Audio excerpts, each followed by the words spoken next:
starting to rain at Soldier Field on 3rd and 1. Mills, pass deflected, intercepted!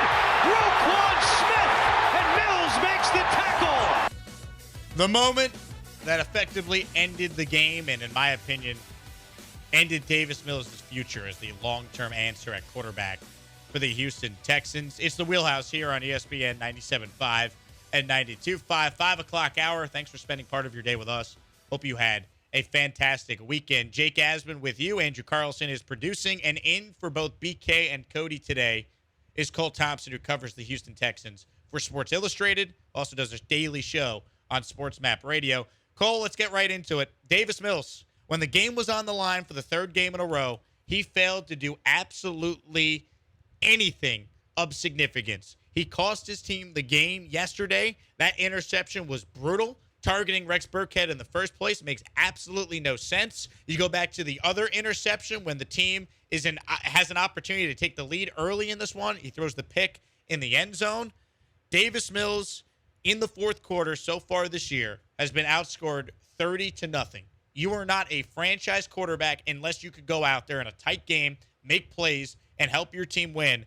I'm sorry, I have seen enough from Mills where I feel like no matter what he does here, this team needs to consider drafting a quarterback in the first round. I mean, you got to remember back in 2021, if I'm not mistaken, 2020, when Jared Goff could not beat the Seattle Seahawks, there was an internal conversation on the flight between Les Snead and Sean McVay. They said, listen, the guy can win us games. The guy's a good game manager. He is limited. We know at this point we have got to pull the plug on the Jared Goff experience. That's exactly how I felt yesterday after that throw. And what's crazy is if you go back and you watch the third quarter of that game, the third quarter of almost every Texans game this year, Davis Mills has looked like a competent quarterback. In 3 games in the third quarter, he's 19-27 for 220 yards. He's completing 70.4% of his throws, 1 touchdown, a passer rating of 107. That is the third highest of all quarterbacks in the NFL for the third quarter. He is limiting his turnovers. He is making sure that he keeps drives alive with his legs. And then the fourth quarter starts, and immediately it goes completely kaput. Like, what was funny was I went back and I watched the game on YouTube to hear the broadcasters talk about it. As soon as they said, oh, his fourth quarter insecurities have been a problem the first 2 games, first play, he immediately gets sacked. And then you just start to see him unravel and unravel. And it's the same mistakes over and over and over again.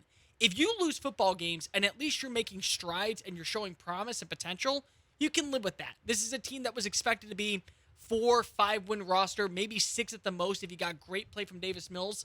Nobody was expecting them to be a playoff contender, even with how bad this division is. But you're making the same mistakes week after week after week. And if you go back and you watch the interception play, it's not only, it was tipped at the line of scrimmage. Roquan Smith is one of the fastest linebackers in the NFL. He could have easily still picked that ball off. You had an open Nico Collins on a curl route, 15 yards downfield. You didn't target him. You had a wide open Brandon Cooks going down the sidelines. No one near him. Kyler Gordon had already bailed to try and go cover Nico Collins. You didn't target him. Pharaoh Brown on a 4-yard out route that would have gone for a first down in a fresh set of plays. You didn't target him. You went with the same guy who we continuously say, stop targeting. You're not making the reads. And you know what the worst part was? His answer post-game made me feel like he was so incompetent that I'd much rather you say what Justin Fields says. I sucked. I just played out sucked. Justin Fields, by the way, who said he was terrible yesterday, was 8 of 17 for 106 yards, 2 picks, fumbled twice, had a passer rating of 27. And the Texans couldn't win that game because Davis Mills handed this game to the Chicago Bears on a silver platter. Cole referenced the answer Mills gave when trying to explain the interception at the end that we played coming back from the break. This was Davis Mills on that interception. We talked about it a lot. Tip balls never touched the ground. Got through my progression, made the correct read. Had Rex open. Just the ball got tipped to the line. Nothing I can really do about it there. Good play by the defense. You're targeting Rex Burkhead when the game's on the line. That's problem number 1. Problem number 2, if you go back and watch it like Cole did and I did again today, I think Roquan Smith makes a play on that ball even if it's not tipped. He was right there. There were open guys. Brandon Cooks, open. Nico Collins, open. Mills didn't even look that way. And how is it possible that Brandon Cooks had just 2 catches for 22 yards yesterday, despite leading the team with 7 targets? That has honestly been astonishing to watch from what we saw at the end of last year when Mills played pretty well to where we're at right now. Brandon Cooks is not a factor right now for this team. How? That was the one thing you could rely on with this offense. And he's been basically neutralized so far through these first 3 games. What's really funny to me is how last season it felt like the only weapon that Davis Mills would even target was Brandon Cooks. This year, it feels like he's so afraid to move the ball downfield because he understands, listen, at any given moment, I could end up screwing this up for myself long term. And you know what he's doing? He's screwing himself up long term because of it. He's not able to make the reads at the right time. He's throwing into double coverage to guys like Nico Collins and Brandon Cooks. He's relying so heavily on the check down option. This is what incompetent quarterbacks do. And I'll give credit where credit's due. It was a really bad showing by the run defense yesterday. It was a really bad play calling from Pep Hamilton again. But at the same time, you're not even looking past your first read because you're so scared of throwing into double coverage because that's what you've been doing all season. That it's now affecting the way that the offense is moving. You're literally targeting guys like Rex Burkhead and Farrell Brown because you're so afraid to actually take a shot downfield. Multiple times, Nico Collins was open. Multiple times, Brandon Cooks was open. Multiple times, Philip Dorsett was open. And you're just going for the dump passes. That, to me, says all I need to know about you as a quarterback when you're so afraid to move the ball downfield and take risk because of that there's an opportunity for you to be the long-term starter. That, to me, shows that you can't handle being a long-term starter. You look at Davis Mills when the game's on the line. I gave you the fourth quarter stats. I mean, the Texans have been outscored 30-0 in the fourth quarter. That's the difference in 3-0 and 0-2-1. But it goes a step further than that. When he's in the 2-minute drill at the end of either the first or the second half, these are Davis Mills' numbers in the final 2 minutes of either half. 1 of 10 for -1 yards and 1 interception. I mean, what more do we need to see, Texans fans? I understand at this point you're just going to give Mills the opportunity because what else are you doing? But let's not like kid ourselves here. We wanted to believe in Davis Mills because Deshaun Watson got traded. He wanted out. Wouldn't it be great if Davis Mills could be the guy? But everything we have seen going back to even the preseason has been alarming. This team sucked on offense in the preseason to a point where Lovie Smith had to leave the starters out there against backups against the Rams for 8 drives just so they could end on a positive note. So this is not just like a short sample size, it's only 3 games, Jake. It's 3 games plus the preseason, and it's 3 games where you have been gifted wins and you've done nothing with it. Nothing. You were gifted a win week 1 when you're up 20-3 on the Colts. You lost that game, it felt like. I know you tied, but it felt like a loss. Week 2, the Broncos are being booed off their own field because Nathaniel Hackett is gagging all over himself as a head coach. Russell Wilson was awful in that game. They scored 1 touchdown, and you lost. And in this game, Justin Fields said afterwards that he was terrible. He went out there and had a passer rating of 27, and you lost to that guy. So you can't make excuses for Davis Mills anymore. He's not the guy, and this team needs to put all their attention, all their resources into evaluating this quarterback class coming out because they got to identify who the next guy is because I can tell you, Cole, it is not Davis Mills. The only thing that I will say is that if you don't feel confident with one of these quarterbacks in 2023, bring in a bridge option to give you at least something because you can't go into next year just saying Davis Mills, clear-cut starter. It felt that way when they said, we're not going to go trade for Jimmy Garoppolo. We're not going to go add anybody major in free agency like a Teddy Bridgewater. They went with Kyle Allen. And the reason they went with Kyle Allen was because they said, we saw enough last season from a 3rd-round pick that we maybe have something in the works. Here's a stat that you probably did not know. Since 2000, there have been 30 quarterbacks drafted in the 3rd round. Of those quarterbacks drafted, Russell Wilson, Matt Schaub, and Nick Foles have received Pro Bowl nods. Jacoby Brissett and Josh McCown have somewhat been efficient quarterbacks, and 5 have not made starts. Not to mention that this past year, you saw Kellen Mond, who was drafted one pick before Davis Mills, already be cut. He's on the Browns roster right now. So when you look at this, you can go ahead and sell me however you want and say, okay, well, Davis Mills, he had a good closing out season last year with a very mundane offense with a bunch of weapons that probably would be on most practice squads. We can go ahead and say that that's a fact. We can also say that as a fact right now, Nick Caserio has to look at every single option moving forward at quarterback. And if you don't feel comfortable with Bryce Young or CJ Stroud, fine. Don't go ahead and draft them. Go wait until 2024. Get Quinn Ewers or Caleb Williams from USC. But you have to go ahead and target somebody in free agency to bring in and add in competition. You have got to be able to make this feel like there's a bit of a competition at the quarterback position. Because if not, you're screwed. And again, the last thing you want for Texans fans is to see the same stuff over and over and over again. And it's not getting better with Davis Mills. In fact, it's getting worse. And it's tough to evaluate what your team is if your quarterback play is this bad. Like, it's tough to evaluate the rest of your offensive players if you have no faith in the quarterback being able to get them the ball. It's bad right now. It's terrible. It's absolutely terrible. And you know what the worst thing is that moving forward, we may be able to see Davis Mills get better. But in my opinion, it's a win-win situation, actually, because here's the thing. If he gets better, maybe you can go into next season feeling comfortable enough where you bring in a bridge option and you don't draft a guy, or you feel really comfortable drafting C.J. Stroud or Bryce Young moving forward when he gets you the number 1 overall pick. Because one of those two things is going to happen. I think Lovie Smith is starting to get sick of Davis Mills as well. This was Lovie post-game being asked about Mills. He's not quite there yet. If I can tell you exactly why, I'd tell you. I would have told him not to do it. But things just didn't go. Got to make better decisions. Got to protect the ball. That's something that we have done. We haven't turned it over an awful lot. Today wasn't that day, though. I mean, I haven't even mentioned this. Mills' numbers on the road are just abysmal. Abysmal. We talked about this last week on the show with BK and Cody. I mean, Davis Mills now has 11 of his 12 career interceptions on the road, including the 2 yesterday. It's bad right now, man. Look, it's still 3 games. I wouldn't bench him. I'd keep playing him because, honestly, if he plays like this, you're guaranteed to get the top pick in the draft. And that, to me, is more important at this point than winning games because I've lost faith in this team being able to consistently win with Mills at quarterback. Here's the only negative about starting Mills. He does just enough to get you out of range of drafting one of the top 2 quarterbacks in this year's Does he, class. though? He's been awful. They've had 3 winnable games, and they haven't won any of them. I think if you stick with Mills, you might continue to lose. Well, that's the thing. Like, what if he does get better? Like, what if these 3 starts that we saw are just a very rocky beginning, and then he somehow gets better, and he takes you out of the conversation? But at the same time, never say never. I mean, the NFL is a weird place. Miami is 3-0. You have the Raiders 0-3 after going to the playoffs last year. And somehow the New York Giants may be starting off the year undefeated. So never say never in the NFL. 713-780 ESPN is the number. Texans fans, you're fired up. We want to hear from you. If you're just tuning in, Cole Thompson, who covers the Texans for Sports Illustrated and does a daily show on Sports Map Radio, is sitting in for both Cody and BK today, who are off.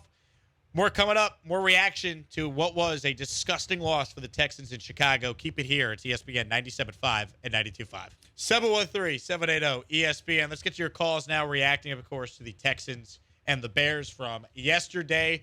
Let's go to Kyle in Montgomery. Kyle, you're up first this segment. Thanks for making the call. You're on the Wheelhouse. Hey, thanks for having me on. Long-time listener, first-time caller. I think you guys are being a little too critical of Davis Mills.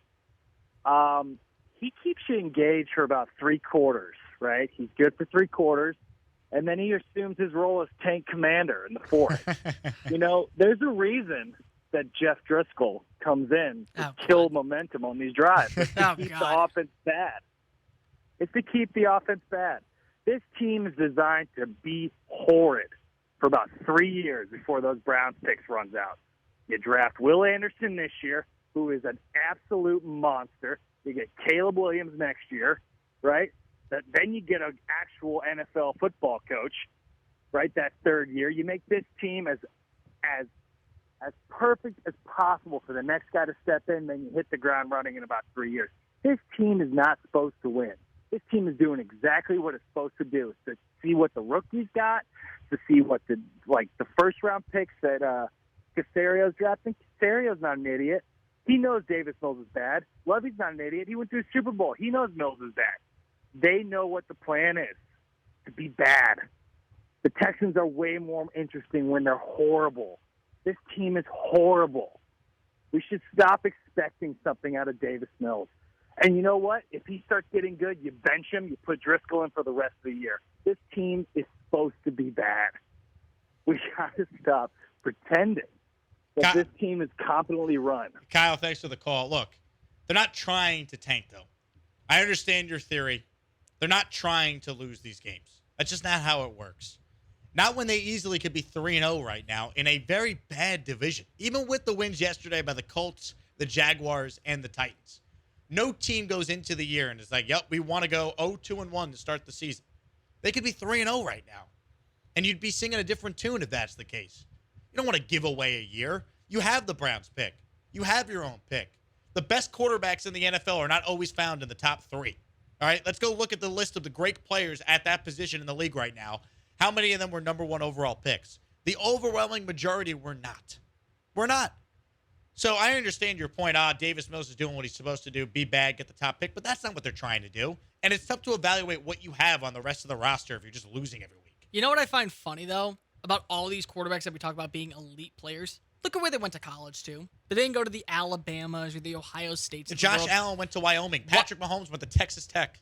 Aaron Rodgers went to junior college and then Cal. We overthought Justin Herbert coming out of Oregon, and then at one point, Joe Burrow was at Ohio State and then LSU, which has never been able to produce NFL caliber quarterbacks. So it's not as if you need to go after just the guy who's the hot hand from the big school because that's what works. The NFL right now is showing talent is everywhere, and how you adjust, that's how you're going to be successful. But again, Lovie Smith knows quarterback play. You do realize that he went to Super Bowl with Rex Grossman as his starting quarterback. So it's not as if we can sit here and go, you think Lovie, hold on a second, Cole. You think Lovie Smith, who's getting his final chance to be an NFL head coach, wants to lose? No, of course he doesn't. He wants to win as many games as possible. And they're in an awful division where they could easily be in first place right now if they had just competency at the quarterback spot. The dude was heralded as one of the best young coaches in the NFL when he was with Chicago, and then he absolutely tanked in his record when it came to Tampa Bay. He's now at 500. Like, he is a 500 coach because of his last 2 stops with Houston and Tampa Bay. Before that, he was very successful. I will admit to the caller, got to give him a little bit of credit. If the quarterback isn't right there and Will Anderson is on the board, it's not as if you can say that this run defense is so star-spangled awesome that you can just go ahead and pass on a defensive lineman. No, of course. You could draft a defensive player with one of your first-round picks. The quarterback pick doesn't necessarily need to be your own pick. It could be the Browns pick, right? So, like, the best quarterbacks in the NFL overwhelmingly did not go in the top 5. No. They didn't. They didn't. Like, go look. Tom Brady was a 6th-round pick. Rodgers, Allen, Mahomes. Like, the vast majority of the best players in the league were not necessarily picked in the top 5. So it doesn't just have to be quarterback with their first pick. But the way things are trending here, I find it hard to believe a fan base that's going to be desperate for hope is not going to be begging Nick Caserio to take a Bryce Young or a C.J. Stroud when push comes to shove in late April. There is one thing that we can say, though, about quarterbacks in the NFL. Of the starting 32 quarterbacks, over 70% were drafted in the first round. So you can't just say, oh, because Kirk Cousins was a 4th-round pick, or, oh, Russell Wilson was a 3rd-round pick. Yeah, we're going to go find the next Russell. You can't do that. Agreed, but it doesn't mean it has to be in number the top 1. 5. Or like right now, the Texans would have, the 2nd pick in the draft? 3. Yeah, 2nd, actually. The 2nd, yeah, right? Because 2nd. they don't have a win yet. So, I mean, Lamar Jackson went 32nd overall. Exactly. And you can trade back in if you want your guy. You absolutely can. They have 2 picks this year. They have their own pick next year, and the Browns pick the year after as well to use. Like, I'm not worried about this team having the resources to go get a quarterback. They also have an extra 3rd-round pick that if they want to move up into the end of the 1st round to get their guy, or at the top of the 2nd round, you can do that too. Like, there's ways that you can do it. You just got to make sure that whichever guy you go with, that's the guy that you're trusting to be the long-term option. Jesse James texted in, dude, stop the could-be 3-0 BS. This team is trash, has been for years. Worst thing they could do is win a bunch of chance games. But they're not chance games when you're talking about what has occurred through the first 3 weeks. I think at this point, knowing what we know now, yeah, if they go out there and win a couple close games late, what's the point? You're ruining your draft position. I understand that thought process.